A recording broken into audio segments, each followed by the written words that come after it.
إذا أصبح الإنسان يفكر في الآخرة، يفكر في القبر، يفكر في الحساب، يفكر في الصراط، يفكر أن هذه الآخرة كلها لا نجاة فيها إلا بتوفيق الله ثم بالعمل الصالح،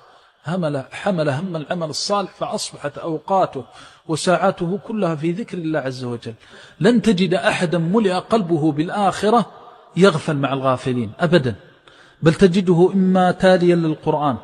أو مذاكرا لله عز وجل، مسبحا مهللا حامدا، يركب سيارته بالتكبير والتسبيح والتحميد والتهليل، ينزل من سيارته يجلس في انتظار الشيء، لا يفتر عن ذكر الله، لأن القبر أمام عينيه والحشر أمام عينيه والسؤال والصراط. ذكر الآخرة يعين على حفظ الوقت